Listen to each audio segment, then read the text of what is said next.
गोरखपुर नाम के गांव में रोहन और उसकी पत्नी गीता रहते थे। रोहन एक व्यापारी था।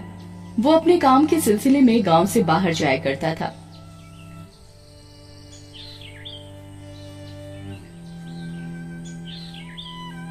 रोहन की बीवी एक गृहिणी थी।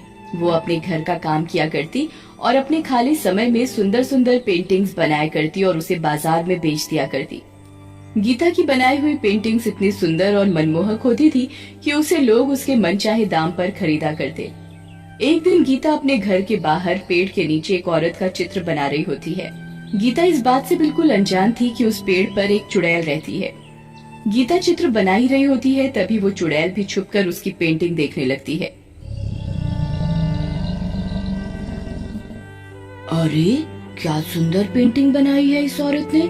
मेरा तो मन कर रहा है कि इस पेंटिंग के अंदर ही घुस जाऊं और इस औरत का रूप ले लूं। देखते ही देखते चुड़ैल उस पेंटिंग के अंदर घुस जाती है और उस औरत का रूप ले लेती है। कुछ दिन बाद एक दिन गीता की बहन रचना गीता के घर आती है। अरे दीदी, ये तो आपने बहुत अच्छी पेंटिंग बनाई है। ये पेंटिंग आप मुझे दे दो, ये मुझे बहुत अच्छी लग रही है। मैं इसे अपने घर में ड्राइंग रूम में लगाऊंगी। अच्छा, तुझे ये पेंटिंग इतनी सुंदर लगी तो तू इसे ले जा और अपने घर पर लगा लियो। ठीक है दीदी। रचना गीता के घर से गीता की बनाई हुई पेंटिंग ले जाती है।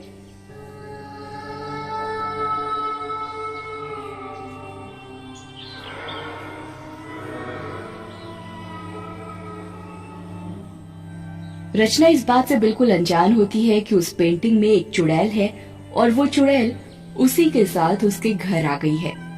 देखते ही देखते दिन ब दिन रचना के घर में कुछ अजीबोगरीब वाकये होते हैं।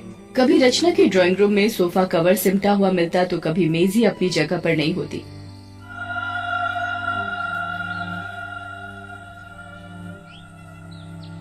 एक दिन रचना परेशान होकर, अरे मुझे समझ नहीं आता ये मेरे घर पर दिन ब दिन अजीब घटनाएं क्यों हो रही हैं। मैं तो इन सब चीजों से बहुत परेशान हो गई हूँ। मेरा पूरा दिन ही घर का काम करने में निकल जाता है। एक दिन रचना अपने घर में काम कर रही होती है, तभी पेंटिंग की औरत बाहर निकलकर रचना के आगे आकर खड़ी हो जाती है।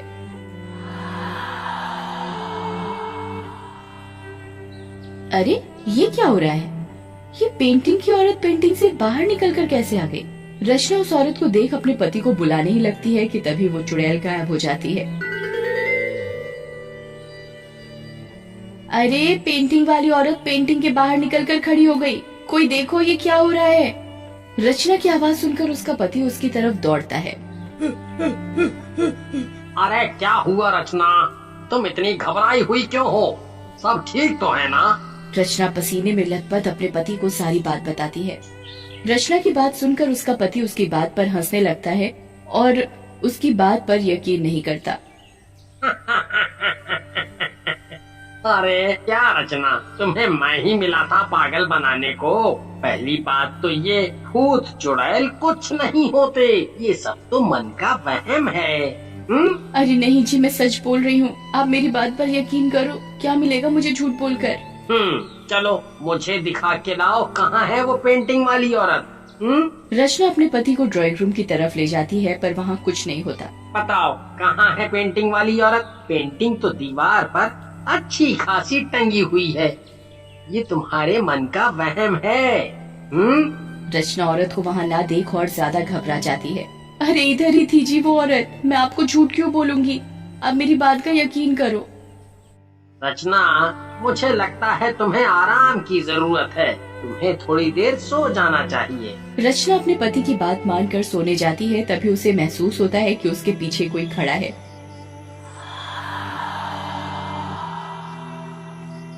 रचना एकदम से हड़बड़ा कर उठ जाती है। कौन है? कौन है? तभी वो औरत रचना के आगे आकर खड़ी हो जाती है और एक भयानक चुड़ैल का रूप ले लेती है। अरे मुझे बचाओ, कोई बचाओ, ये चुड़ैल मुझे मार डालेगी, मैं मर जाऊंगी। रचना की आवाज सुनकर उसका पति दौड़ा चला आता है। रचना का पति उस चुड़ैल को देखकर बहुत हैरान हो जाता है।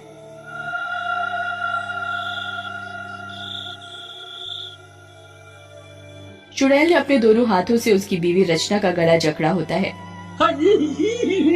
मम्मी, अरे तुम कौन हो? छोड़ो मेरी बीवी को। तुम कौन हो?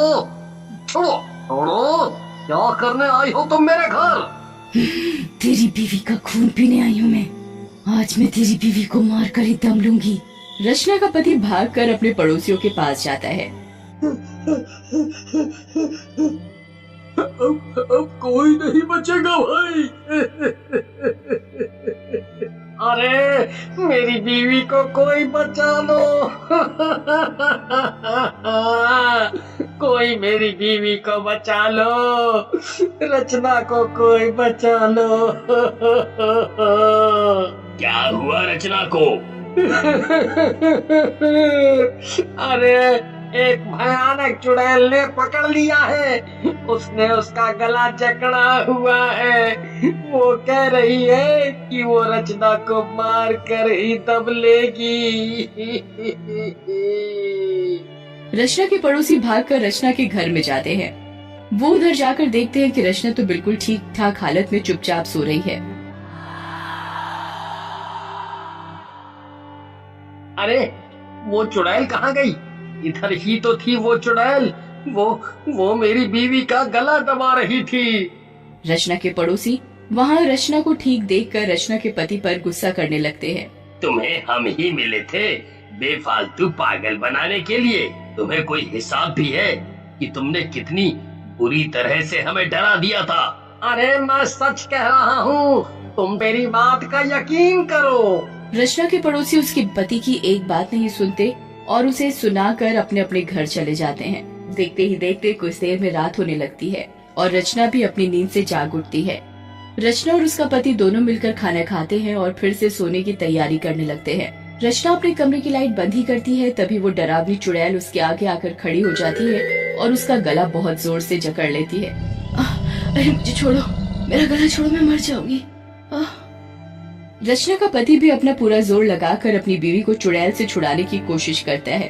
अरे मेरी बीवी को छोड़, छोड़ तू पागल चुड़ैल। यहाँ तू क्या करने आई है? क्या करने आई है? आज मैं तुझे मार कर चैन की सांस लूंगी। चुड़ैल रचना का गला दबाई रही होती है, तभी रचना का पति ड्राइंग रूम में लगी उस पेंटिंग को लेकर आता है और उसके ऊपर मिट्टी का तेल डालकर उसे जला देता है। अरे पागल आदमी, ये क्या कर दिया तूने? चुड़ैल रचना को मार ही रही होती है, तभी रचना का पति उस पेंटिंग पर मिट्टी का तेल डालने से चुड़ैल जलने लगती है। अरे कोई मुझे बचाओ, मुझे नहीं मरना। पर रचना का पति उस चुड़ैल की एक नहीं सुनता और देखते ही देखते वो चुड़ैल भस्म हो जाती है और रचना पहले की तरह बिल्कुल ठीक हो जाती है।